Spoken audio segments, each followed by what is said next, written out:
Assalamualaikum warahmatullahi wabarakatuh, Bapak Ibu Guru PAI yang kami hormati. Pada kesempatan kali ini kita akan membahas bersama pembahasan soal UPPPG PAI tahun 2022 yang kami sesuaikan dengan kisi-kisi. Khusus pada video kali ini kita akan membahas mengenai zakat yang ada pada indikator soal 1, 2, 3, dan 4. Baik, sebelum kita membahas materinya, pertama yang kita lakukan di dalam belajar adalah kita bedah dulu kisi-kisinya. Karena dari kisi-kisi itu, maka kita akan nanti dapat tergambarkan soal yang akan muncul. Baik, kisi-kisi soal yang pertama adalah disajikan narasi tentang tanah di satu daerah yang disewakan oleh pemiliknya kepada perusahaan. Mahasiswa dapat menentukan pihak yang wajib mengeluarkan zakat tanah sewaan tersebut. Jadi di sini bahwa jelas yang ditanyakan nanti dan kita diminta untuk menentukan orang yang wajib mengeluarkan zakat. Apakah orang yang menyewa tanah atau orang yang menyewakan tanahnya? Ya, apakah pemilik tanahnya atau orang yang menyewa tanah tersebut? Baik, kita bahas materinya sangat sedikit. Ini sebagai simpulan saja ya Bapak Ibu. Siapa yang wajib mengeluarkan zakat dari tanah yang disewakan? Apakah si pemilik tanah atau pihak penyewa tanah? Sepintas jawabannya sudah dapat ditentukan dari judul itu, yaitu orang yang menyewa tanah karena dialah orang yang mendapatkan secara langsung dari hasil tanah tersebut. Jadi di sini bahwa jelas yang membayar zakat tanah tersebut adalah orang yang menyewa tanah, bukan pemilik tanah tersebut. Nah, soal ini atau kisi-kisi ini kami sudah buatkan di e-book soal UPPPG Guru PAI ini dalam bentuk PDF dan Bapak Ibu bisa mendapatkannya hanya dengan Rp50.000. Hubungi saja nomor kami di 087763246123. Baik, kita langsung saja bahas soal yang pertama. Seorang pemilik perusahaan menyewa tanah ke Pak Abdi. Pemilik tanah tersebut adalah Pak Abdi dan pemilik perusahaan tersebut adalah Pak Susilo. Menurut jumhur ulama yang diperkuat oleh firman Allah Subhanahu wa taala dalam surat Al-An'am ayat 141, jika tanah itu disewakan kepada orang lain, maka yang wajib mengeluarkan zakat hasil tanah yang disewakan tersebut adalah. Nah, di sini kita sudah bahas tadi pembahasan materi tentang siapa sih yang wajib membayar zakat dari tanah tersebut. Nah, tadi kita sudah pelajari bahwa yang wajib mengeluarkan zakat adalah orang yang menyewa tanah karena dia langsung yang mendapatkan manfaat dari tanah tersebut. Nah, berarti kita cari tahu nih di sini siapa sih yang menyewa tanah tersebut. Nah, di sini pemilik perusahaan menyewa tanah ke Pak Abdi. Berarti pemilik tanah itu adalah Pak Abdi. Berarti bukan Pak Abdi yang membayar zakat tersebut. Pemilik tanah tersebut adalah Pak Abdi dan pemilik perusahaan tersebut adalah Pak Susilo. Nah, pemilik perusahaan di sini menyewa tanah ke Pak Abdi, sedangkan pemilik perusahaan tersebut bernama Pak Susilo. Jadi yang wajib membayar zakat di sini adalah Pak Susilo. Jadi jawaban yang tepat adalah yang A. Baik, kita lanjut ke soal berikutnya. Soal yang kedua. Menurut jumhur ulama yang diperkuat oleh firman Allah Subhanahu wa taala dalam surat Al-An'am ayat 141, jika tanah itu disewakan kepada orang lain, maka yang wajib mengeluarkan zakat hasil tanah yang disewakan tersebut adalah titik-titik. Apakah A si pemilik tanah, B si penyewa tanah, C si pemilik tanah dan si penyewa tanah, D jawaban A, B dan C salah.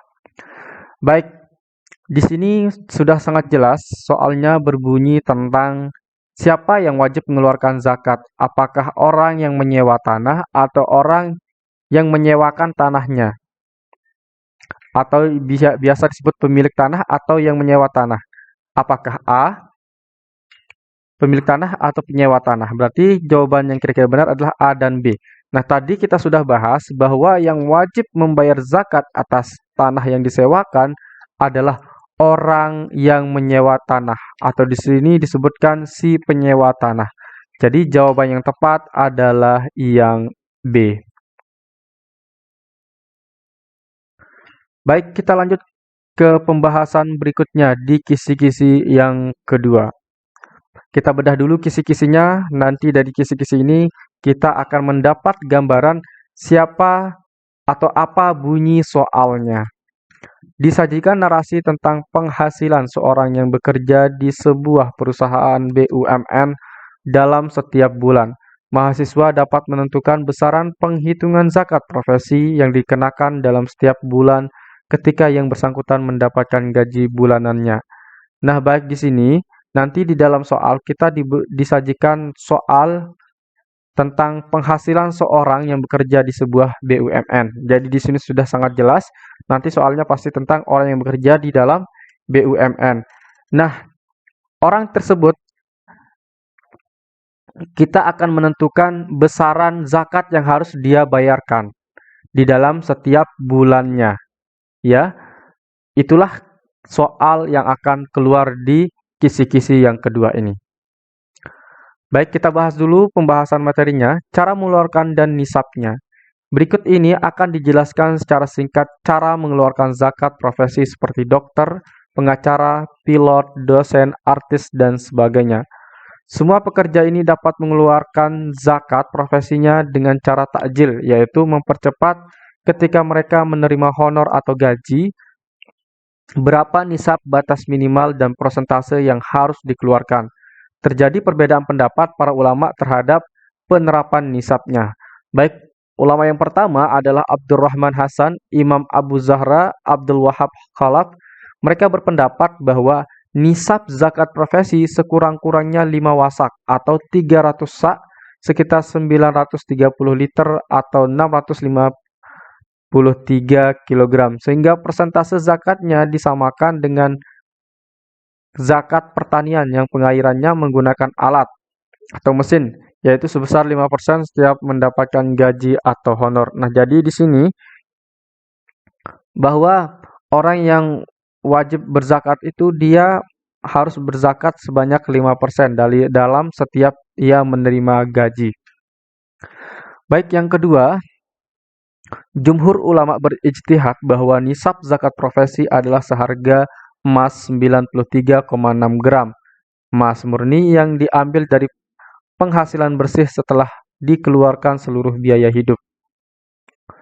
Kelebihan inilah yang dihitung selama 1 tahun, lalu dikeluarkan zakatnya sebanyak 2,5% setiap bulan. Persentase ini dikiaskan dengan zakat mata uang yang telah ditetapkan oleh hadis. Nah, jadi di sini di para jumhur ulama berpendapat bahwa zakat profesi itu harus dikeluarkan ketika sudah setara dengan harga emas 93,6 gram emas.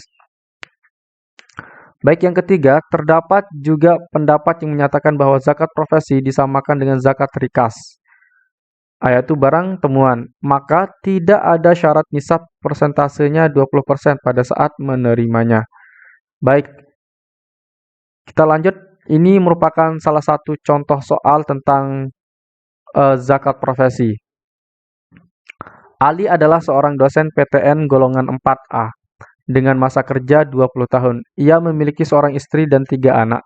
Penghasilan tiap bulan pada tahun 2015 sebagai berikut. Yang pertama adalah gaji dari negara 4.300.000, kemudian honor dari beberapa PTS adalah 2.500.000 dan honor dari yang lainnya itu 2 juta. Pengeluaran setiap bulan yaitu keperluan sekeluarga yaitu 3 juta, kemudian angsuran kredit rumah yaitu 1.250.000 dan lain-lain sebanyak 1.500.000. Baik, di sini ada yang salah ya, tetapi di sini kita tulis saja 1 juta ya, biar nanti terhitung dengan baik di sini. Pengeluarannya ada pengeluaran keluarga yaitu 3 juta, kemudian angsur kredit rumah 1.250.000 dan lain-lain sebanyak 1.500.000. Nah, yang pertama kali kita hitung adalah penghasilan keseluruhan. Nah, penghasilan keseluruhan di sini yaitu 7.800.000 rupiah. Kemudian pengeluaran ini juga kita perlu jumlahkan. Jadi jumlah pengeluaran di sini adalah 5.750.000 rupiah. 5.750.000 rupiah. Maka dapat dikalkulasikan penerimaan 7.800.000 pengeluaran 5.750.000. Jadi sisa yang diterima oleh Pak dosen ini adalah 2.050.000 rupiah. Nah, ini adalah uang atau yang tersisa dari pembelanjaan yang dikeluarkan. Jika sisa di atas dikalikan setahun, maka jumlahnya adalah 24.600.000 rupiah. Nah, ini kan dikalikan selama 12 bulan menjadi 24.600.000 rupiah. Yang kemudian didepositokan di bank dengan bunga keuntungan 18% setahun. Maka perhitungan zakatnya ialah 2,5% dikali 24.600.000 rupiah sama dengan 615.000.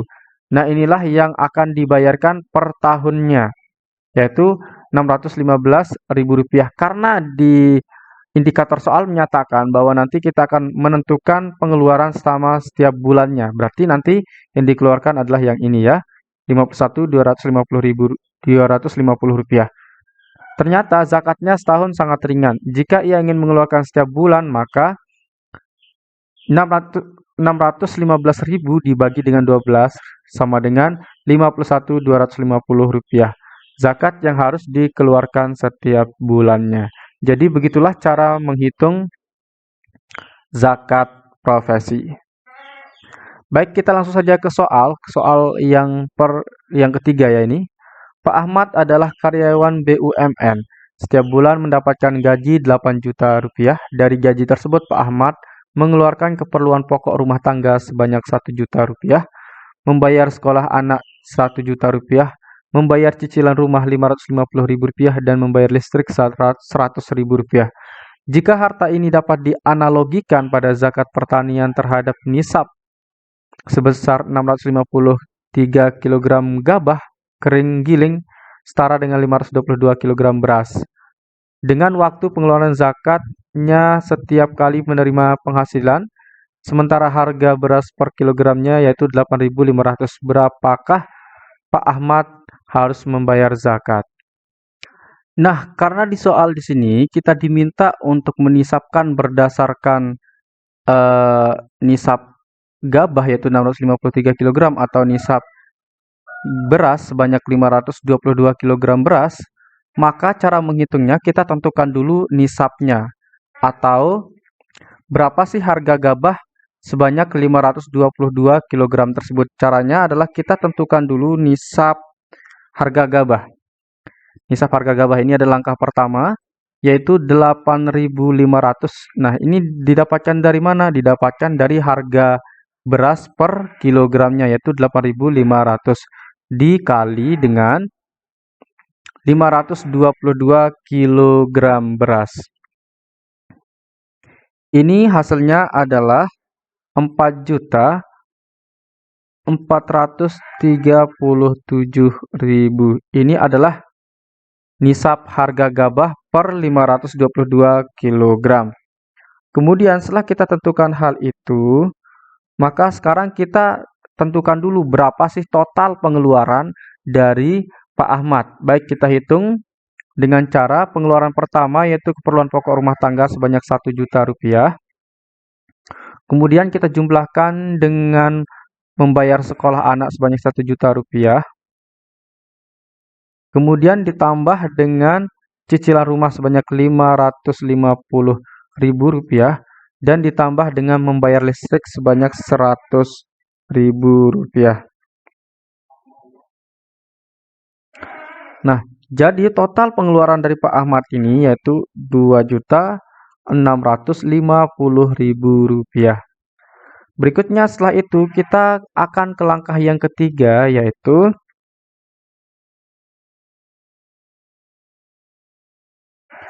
karena penghasilan dia itu adalah 8 juta, ya, kita kurangi dengan jumlah pengeluaran yaitu 2.650.000 rupiah. Nanti yang wajib dizakatkan oleh Pak Ahmad yaitu sisanya ini. Sisanya berapa? Yaitu 5.350.000 rupiah. Nah, sisa yang inilah yang akan atau yang wajib dikeluarkan oleh Pak Ahmad. Baik, kemudian kita langkah keempat yaitu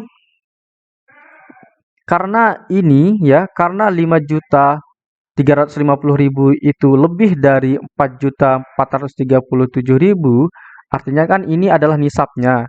Nah, kalau nisabnya itu lebih yang kita sisakan, maka itu wajib dizakatkan. Maka yang wajib dizakatkan adalah 5.350.000 rupiah.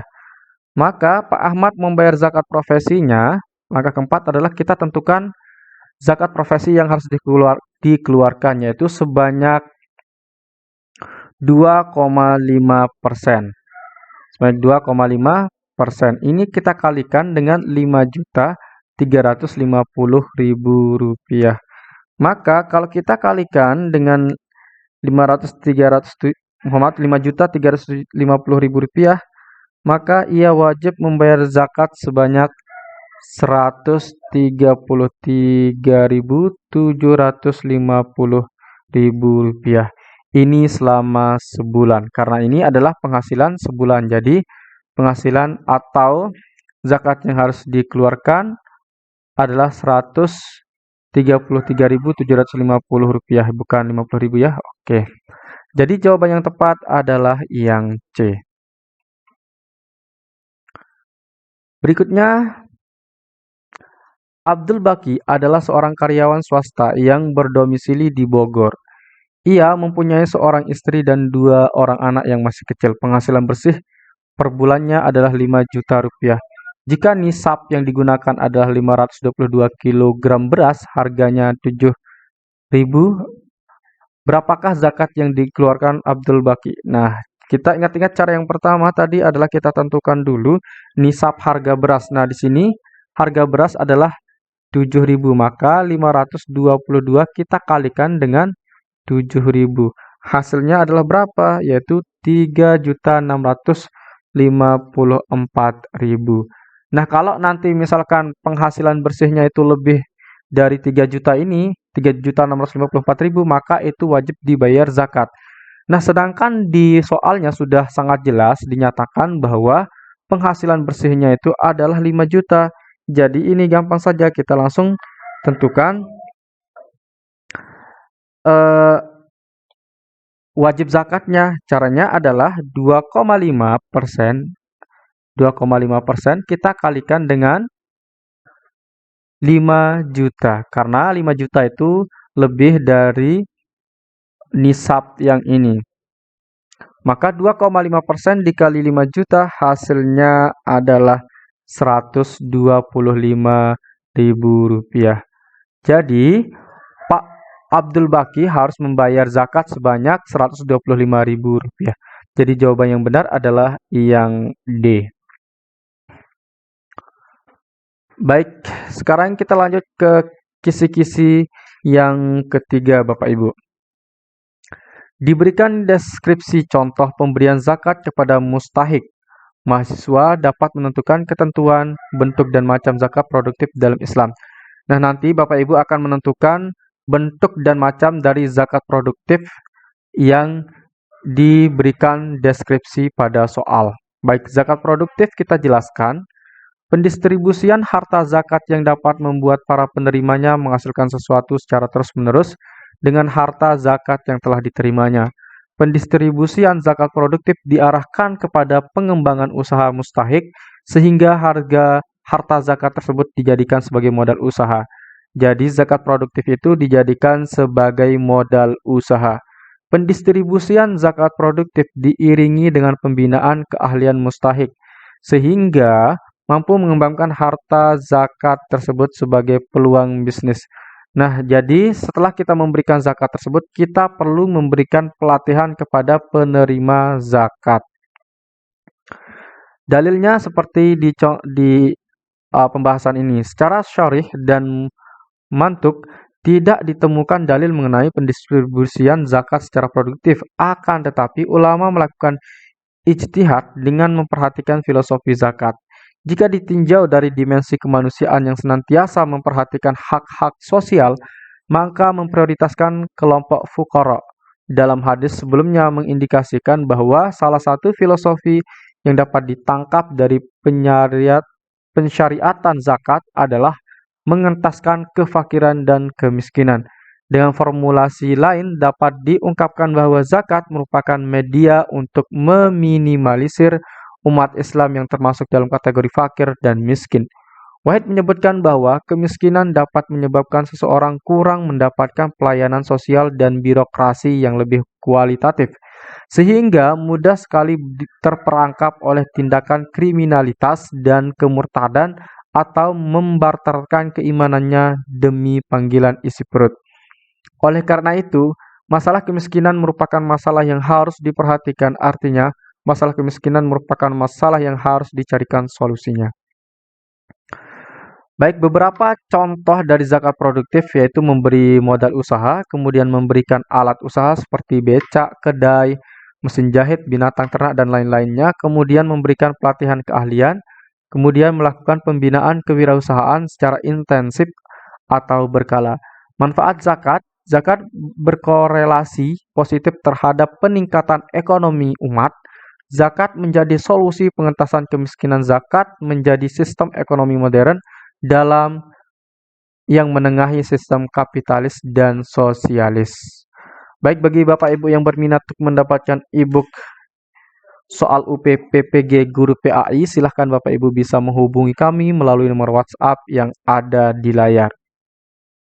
Harganya juga sudah kami tentukan di layar, yaitu Rp50.000.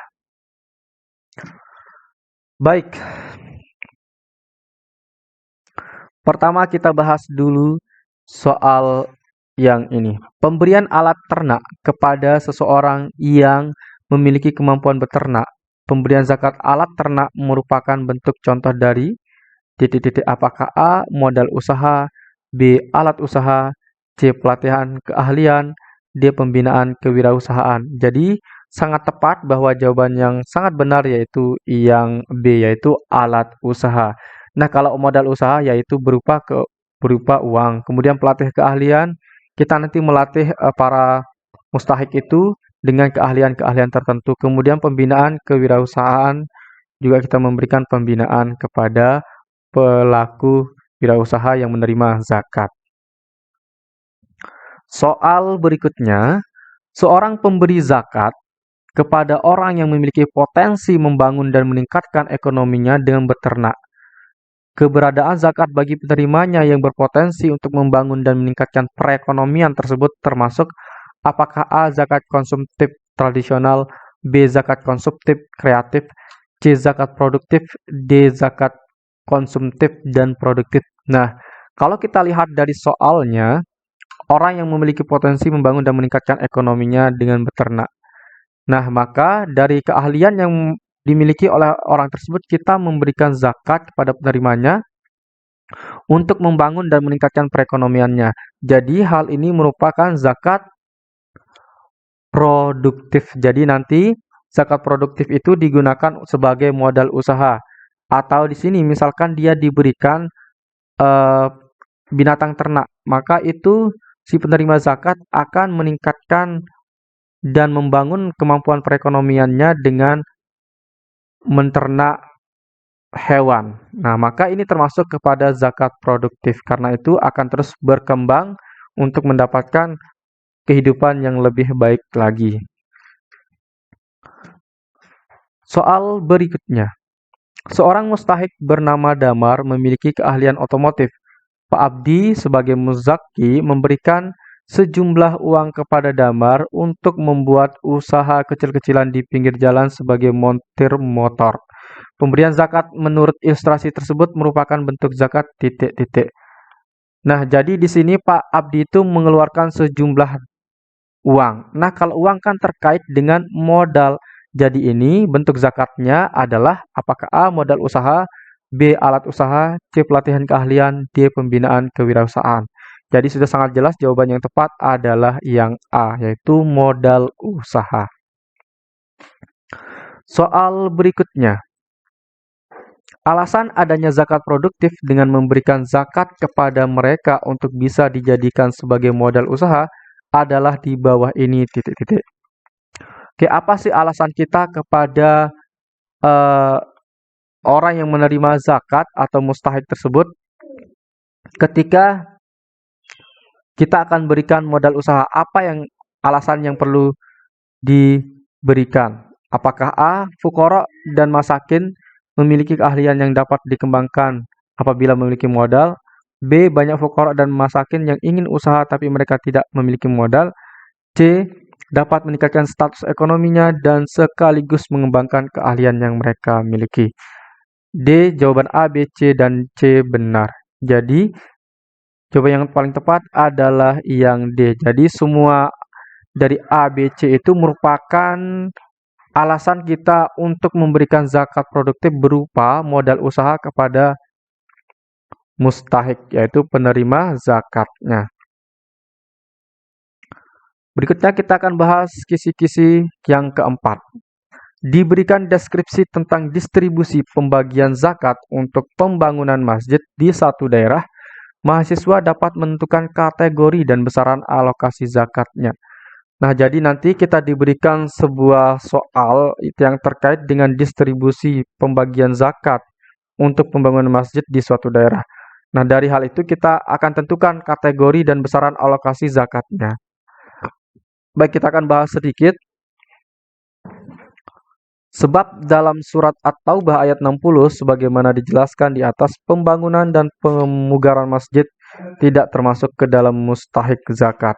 Di antara ke-8 macam mustahik zakat seperti tersebut di atas, terdapat mustahik yang disebut sabilillah yang secara bahasa artinya adalah jalan Allah menurut Mahmud Shaltut.